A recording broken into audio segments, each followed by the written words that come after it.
Hey guys, chapter 11 The Cozy Cave. After weeks and weeks, the rain stopped and we were free again. We heard the birds sing and felt the warm, sunny air on our faces. Our seeds were coming up, spring was here, and there was plenty to be done. We were full of joy. We visited Tentholm to find it blown to pieces by the storms. Everything was soaked. Our boat was ruined, and we knew we had to do better next year. We found our way to the cliff face beside the beach and decided to begin to dig there a cave for storage. We drew a door in chalk, hacked away at it for 10 days, making slow progress. Suddenly there was a loud thud, and Jack fell heavily and called to me, "Father, my chisel has gone through." We laughed at first and then saw it was true. I reached through the hole. There was a small layer of rock between a cave and us. We all chipped away with real energy and joy and found that it was a great cave indeed. The whole family marched in, poking our way with a long stick, and then by candlelight we saw that all around the cave was crystal and shining. Everything sparkled and shimmered with all the colors of the rainbow. I ran my fingers along the cave wall and then licked it. I was right. It was a giant cave of salt. The floor was made of dry sand. It would be a fine new shelter. As we walked back, we all talked of how Falconhurst could now be our summer home only. The cave was perfect for the winter. Once it was all fixed up, we decided on the spot to call our new home Rockburg. We cut windows beside our door into the thin wall of the cave front for light and air and divided our new home into rooms. We even built ourselves a chimney, a new stable within the giant space. One day while building, we saw a light in the water nearby and saw swooping birds flying in to eat all they could. We ran out and stood to watch. "What is it?" asked the boys.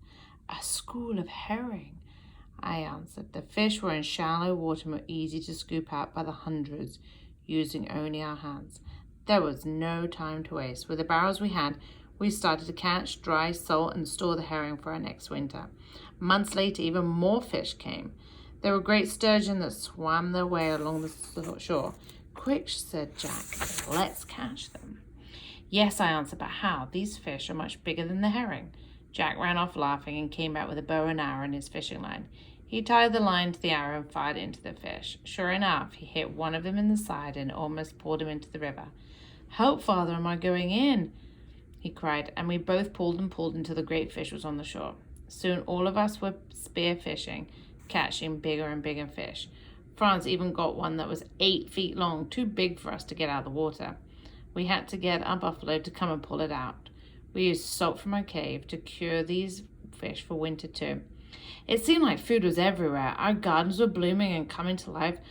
Corn was coming up, as were fields of barley, wheat, rye, and peas. And while the boys and I had been adventuring, my wife had been planting everywhere. Now we could all eat like kings and still store plenty of food for the coming winter. As we were out one day, looking over our crops, we came across some white fluff all over the ground. "Snow!" cried Franz. "No, my boy." I said, "This is not snow, it's cotton." And I was right. Soon we were gathering up in bundles for spinning and making more clothes. During this time, we started and finished many projects. It was a busy time as we set to build our colony now. We found a perfect place to make a new farm with a grassy hill and shady trees along the river. We were determined to harvest all that we could from the land. This seemed a spot where we could plant cotton and other crops that we might need for clothing. We set about right away to make a simple log barn on the spot where animals could be happy and safe in the land, even if we were not there. We built a place in the barn for animal stalls and perches for our birds. We found a hill nearby this time and built a small cottage named Prospect Hill. It was a simple building of logs, but it'd be a nice home for us to visit when we planted or cleared the crops on this land. During this time, we also made a bark canoe from a tree. Tired but content after this busy time building our new farm home, we made it back to Falconhurst and then to Tentholm. Upon returning, we found that one of our cows had had a bull calf. I asked Franz if he would care to train him. "Oh, yes, Father," he said. "I'll call him Grumble because of the noise he makes." We all thought it was perfect, and we set back to work on our cave. We made floors flat and finished the rooms. We even made a carpet from the hair of some of our animals. The next day was the first anniversary of our landing. We decided to call it Thanksgiving Day. I awoke that morning with a loud bang. Running out of the cave, I saw that the boys had fired the cannon to celebrate. They said they were sorry, but I could tell they were proud.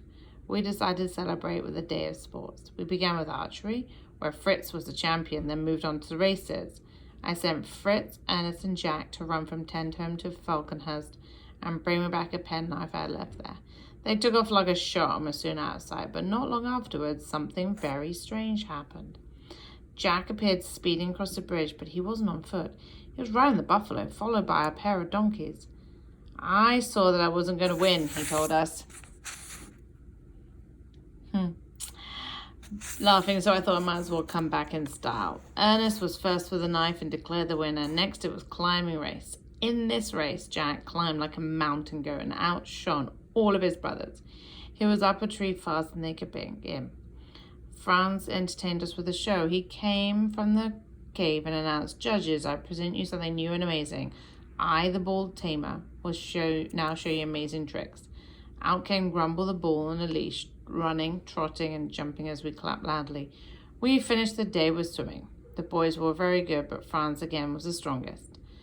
When the contests were finished, my wife was ready with prizes that she had pulled from our ship's supplies. To Fritz, she gave the award for shooting and swimming. His prize was a new rifle and a hunting knife. Ernest, for winning racing, was given a gold. For running, was given a gold watch. For climbing and riding, Jack got spurs and a riding whip, which made him very happy. Finally, Franz got stirrups made of rhino bone and whip for training. Lastly, I gave my wife a beautiful box I found in the old wreck and saved for a surprise. At the end of the day, the boys wanted to fire another cannon shot. We ended our day with a big bang that echoed along the beach. It had been a great day, and I was amazed how far we'd come in just 1 year.